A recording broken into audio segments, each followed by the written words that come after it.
Sophie Kain-Peter et je vous présente une séance de yoga vinyasa adaptée aux débutants. Le thème de cette séquence est autour du muscle du psoas. Donc on va venir ici l'éveiller et l'étirer. Donc il va y avoir beaucoup de travail au niveau du bassin et de l'ouverture des hanches pour solliciter ce muscle profond. Donc prenez une posture assise confortable, éloignez la chair des fessiers pour bien ancrer les os fessiers dans le sol. N'hésitez pas à utiliser briques, couverture, bolster, du moment, enfin, n'importe quel support du moment que votre assise est confortable. Et depuis le bassin, venez presser les os fessiers dans le sol et étirer le sommet du crâne vers le ciel. Les épaules loin des oreilles, vous pouvez mettre les mains sur les genoux, le menton est parallèle au sol, le buste bien droit. Et vous pouvez installer une respiration lente et profonde et peut-être fermer les yeux. Une respiration ujjayi, sonore et nasale. On vient effectuer un souffle avec le resserrement de la gorge, du fond de gorge, comme si on voulait souffler contre une vitre pour faire de la buée, mais bouche fermée. Et on vient allonger cette respiration. Et ici, on vient détendre le visage, détendre la peau du visage, le cuir chevelu, les paupières, les mâchoires.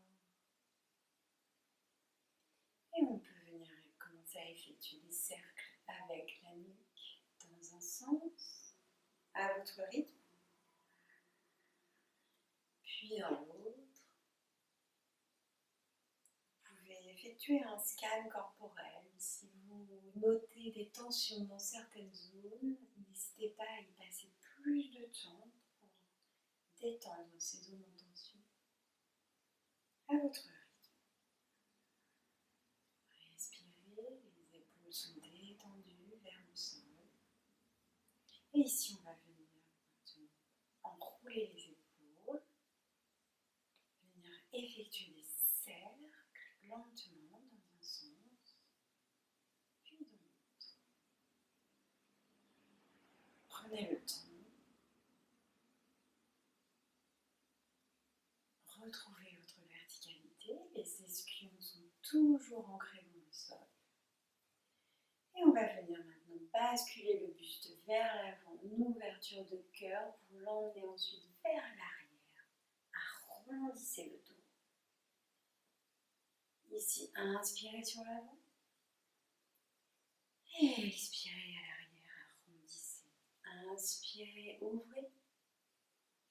Et expirez, arrondissez. Puis dans l'autre sens. Faites des mouvements de plus en plus grands, de plus en plus longs.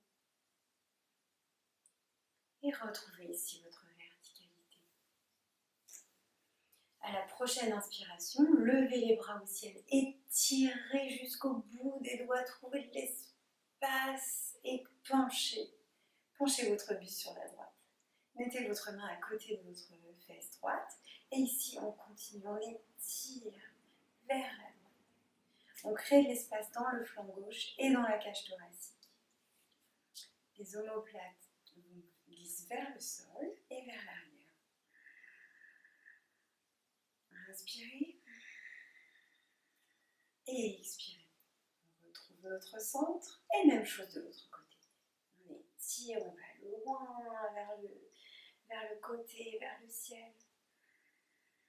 Les ischions sont toujours en contact avec le sol, bien ancrés, bien pressés.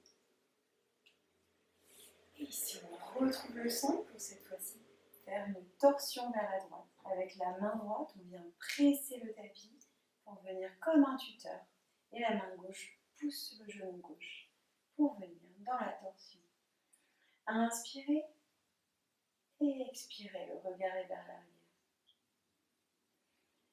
Inspirez, revenez au centre et expirez. Faites une torsion de l'autre côté. Inspirez et expirez. Allez plus loin dans la tension, toujours à l'expire. Inspirez et expirez. Revenez. Ici, on va mettre en contact les pieds ensemble, le plus proche possible du pubis. Et ici, on va venir comme pincer les pieds, les pouces à l'intérieur et les autres doigts autour du cou de pied. Et ici, on va venir se redresser, bomber le torse, presser les os fessiers dans le sol, les coudes contre les flancs. Et venir ici effectuer quelques battements avec les genoux vers le sol pour notre papillon, Baddha Konasana. Pensez toujours à votre respiration lente et profonde. Et maintenant, venez largeur de votre tapis, les pieds largeur de votre tapis, donc dans l'autre sens. Et venez ici pousser les pieds derrière les fessiers pour embomber le torse et venez effectuer quelques mouvements d'essuie-glace pour réveiller tout ça, le bas du corps, et notamment les hanches qui vont bien travailler dans cette séance.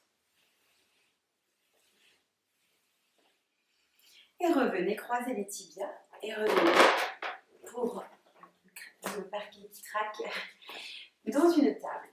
Donc je me mets pour que vous puissiez voir dans une table à 4 pattes.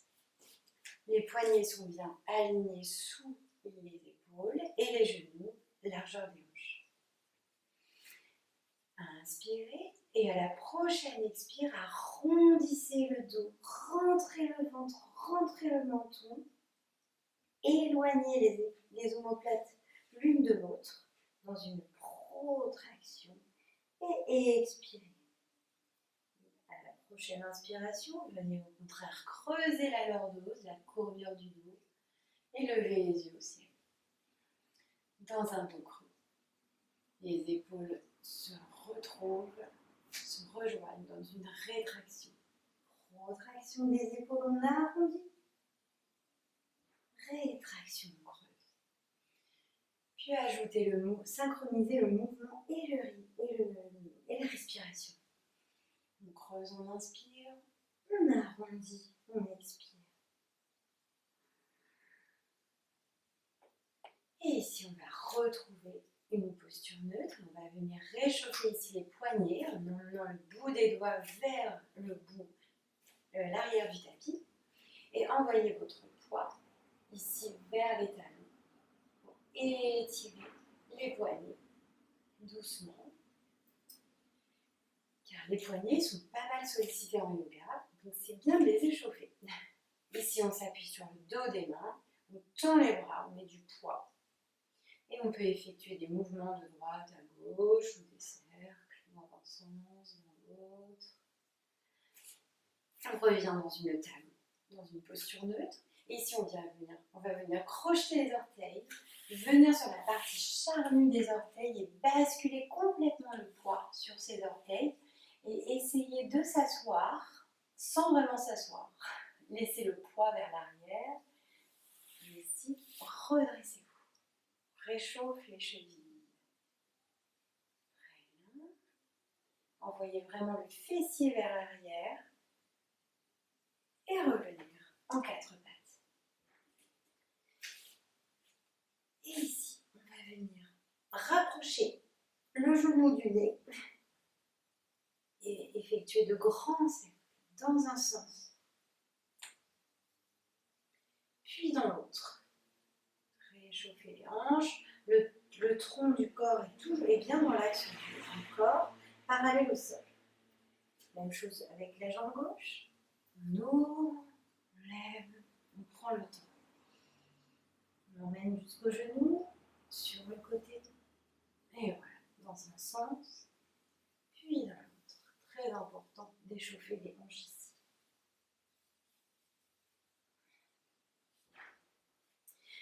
Et ensuite, on va crocheter les pieds, les orteils, et venir soulever de 2 cm à peine les genoux pour 5, 4, 3, 2, 1. Et venir ici envoyer les fessiers vers l'arrière et vers le ciel. Dans notre premier chien tête en bas, Adho Mukha Svanasana. Ici, on vient prendre quelques respirations. Le dos s'allonge dans un dos plat. Sentez l'arrière de vos jambes qui s'étire. Les mains repoussent le sol. Les paumes des mains pressent fermement le sol et tous les doigts pressent le sol. La nuque est détendue. Le regard vers les genoux. Les talons disparaissent aux yeux. On ne les voit plus. Et ici, à la prochaine inspiration, venez lever la jambe droite, doucement, lentement, et venez plier et ouvrir la hanche vers la droite et vers le ciel, pour amener le genou et le pied entre les deux mains, à l'avant du tapis. Et venez ici dans une fente basse, posez sur le tapis le genou gauche et le coup de pied gauche.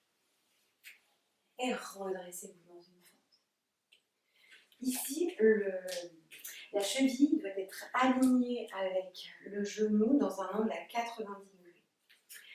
Le but de cette posture étant d'étirer ici le fléchisseur gauche, qui est donc le psoas, et ici au contraire venir renforcer le quadriceps et tous les ischio-jambiers ici. Vous pouvez bien sûr prendre des briques pour venir stabiliser la posture. Et ici, le but étant d'aimanter un peu les deux jambes ensemble pour gagner en équilibre et en stabilité, parce que c'est aussi une posture qui travaille ça, et également les chevilles. Et donc l'idée étant de pousser le talon vers la jambe ici, de créer, aimanter les deux zones pour venir renforcer, activer les fessiers et venir stabiliser la posture. Ici, on peut mettre, pour redresser le bassin et éloigner les épaules, on peut venir mettre les mains ici sur le genou. Ou bien, si l'énergie du jour le permet, venir lever les bras au ciel. Et le regard droit devant soi. On revient ici dans la posture et on va venir donc à l'intérieur du pied droit pour décaler le pied droit vers l'extérieur du tapis et venir cette fois dans un lézard. L'idée ici étant de basculer, de rapprocher notre bassin. Ne vous effondrez pas brusquement envers le sol. C'est une posture qui peut paraître intense, mais elle ne doit jamais être douloureuse. Ici, votre pied, vous pouvez aussi l'ouvrir, aller vers l'extérieur à 45 degrés pour créer encore plus d'espace dans la hanche droite. Et venez ici basculer votre bassin. Évidemment, je vous laisse gérer l'amplitude. Si jamais vous sentez que l'étirement est trop puissant, vous pouvez rapprocher vos genoux pour venir dans une posture plus douce. C'est la posture du lézard.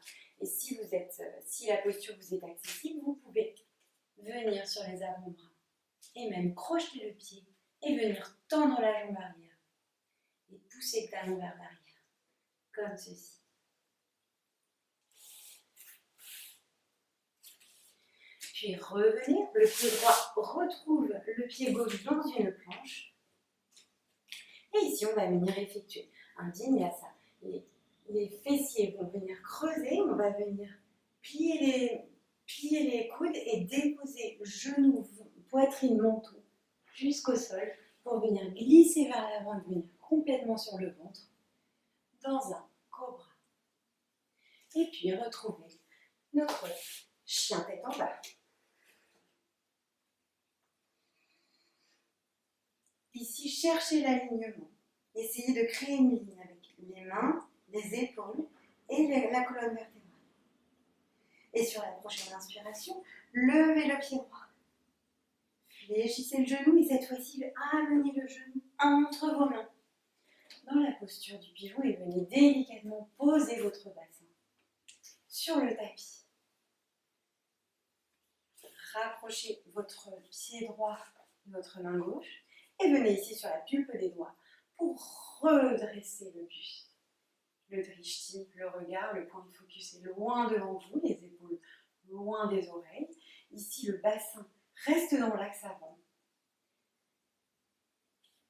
Et si l'amplitude est compliquée également, il suffira de vous mettre un support, un bolster ou quelque chose qui viendra vous aider à poser votre bassin sur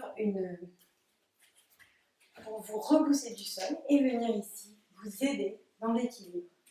Et peut-être même venir étirer les bras vers le ciel et rendre la posture accessible à tous. Et si on veut avoir du relâchement, on peut aussi venir dans le pigeon endormi, déposer entièrement le buste au sol. Pour quelques respirations. Et ici, revenez dans un chien de combat. Quelques respirations. À la prochaine expiration, on vient emmener le pied droit, cette fois-ci à l'extérieur de la main droite, et le pied gauche le retrouve. Je vais me mettre dans ce sens.